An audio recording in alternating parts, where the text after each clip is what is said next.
बिहार विधानसभा के बजट सत्र का दूसरा दिन भी हंगामेदार रहा। पक्ष विपक्ष कई मुद्दों को लेकर आमने सामने नजर आए।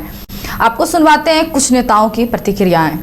जब नीतीश जी को ये बिहार मिला था, ये बिहार 1000 करोड़ के बजट का बिहार, और बिहार की 40% आबादी गरीबी रेखा के नीचे थी, और इस प्रदेश का जो औसत व्यक्ति आय था, प्रति व्यक्ति आय था, वो मात्र 7000 करोड़ था। और 20 वर्ष के कार्यकाल में नेता ने इस 26,000 करोड़ के बजट को, जो पिछला हमारा बजट था लगभग 3,17,000 करोड़ था, और हमारी 30% आबादी, जो लगभग आधी आबादी गरीबी रेखा के नीचे थी, उसमें से 30% आबादी को नेता ने बाहर निकालने का काम किया, और 7,000 प्रति व्यक्ति आय से इसको 68,000 प्रति व्यक्ति आय किया। तो आज जो बजट पेश होगा वो मेरे आने वाले, हमारा जो भविष्य है उसकी आमदनी कैसे दुगनी हो, हम 1 करोड़ कैसे रोजगार क्रिएट करें, और बिहार का इंफ्रास्ट्रक्चर कैसे मजबूत हो, और ग्रामीण इलाकों का जो अर्थव्यवस्था है उसको कैसे सशक्त किया जाए। मैं समझता हूँ इन्हीं सब पर जो माननीय नेता का पिछले 20 वर्षों से जो सोच है उसी पर ये बजट आएगा। लेकिन हमको लगता है कि केंद्र सरकार जिस तरह से बजट पेश की है और बिहार को विशेष राज्य का दर्जा नहीं देना, ये लगता है कि बिहार के साथ सौतेलापन व्यवहार किया जा रहा है, और एनडीए से कोई उम्मीद नहीं है, न बेरोजगारों के लिए, न नौजवानों के लिए, न किसानों के लिए, न मजदूरों के लिए, न महिलाओं के लिए, न छात्र छात्राओं के लिए कोई विशेष पहल किया गया है। तो हमको ऐसा लगता है कि बिहार का भी बजट जो है देखने के बाद बताएंगे, लेकिन उन्हीं की सरकार है, वो भी घिसा पिटा ही रहेगा।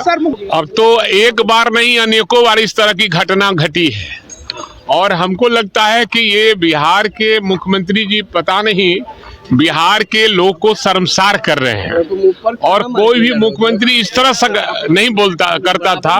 जो हरकत वो कर रहे हैं, उनको 1 मिनट भी अपने गद्दी पर रहने का अधिकार नहीं है।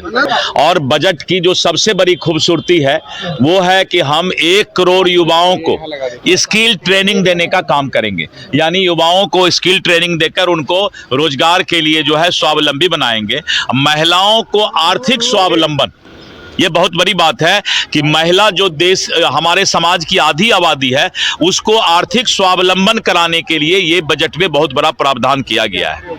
इसके साथ साथ हमारा जो कनेक्टिविटी है और इंफ्रास्ट्रक्चर है, इस कनेक्टिविटी और इंफ्रास्ट्रक्चर को हम जो है मजबूत करने का काम करेंगे, और किसान खुशहाल रहे, इसके लिए एग्रो इंडस्ट्रीज का जो है एक आंदोलन की शुरुआत होने जा रही है। यानी बिहार इस देश के अंदर सबसे तेज गति में बढ़ने वाला और विकास करने वाला राज्य बनेगा।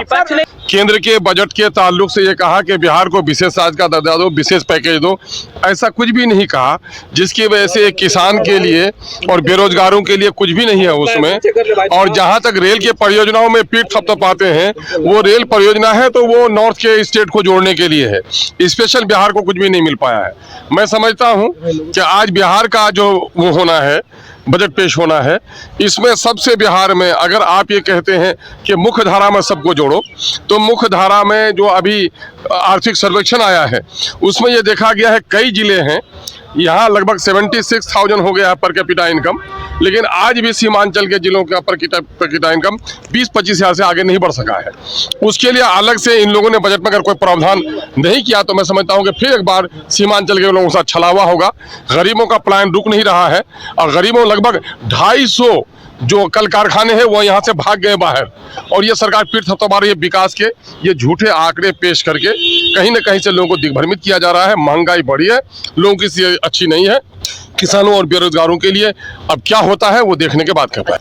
इस बार का जो बजट है अद्भुत बजट है, आपको सब देखने को मिलेगा, सुनने को भी मिलेगा। विकसित बिहार बनाने के लिए, समृद्ध बिहार बनाने के लिए, सशक्त बिहार बनाने के लिए, मजबूत बिहार बनाने के लिए, 1 करोड़ युवाओं को नौकरियां रोजगार देने के लिए, महिलाओं को सशक्तिकरण करने के लिए, औद्योगिक क्षेत्र में उद्योग का जाल बिछाने के लिए, सड़क निर्माण कराने के लिए, पूरी तरह विकास के लिए इस बार का बजट है। अब पिछला जो बजट था उस बजट से अधिक का बजट इस बार है, वह सब आपको देखने को मिलेगा। और जो बिहार के जनता ने प्रचंड बहुमत के साथ एनडीए का जनाधार दिया है, उस जनाधार के सम्मान करते हुए बजट है और हम लोगों ने विकसित बिहार बनाने के लिए पूरे बजट में प्रावधान किया गया। ठीक है, चलिए। जब नीतीश जी को ये बिहार मिला था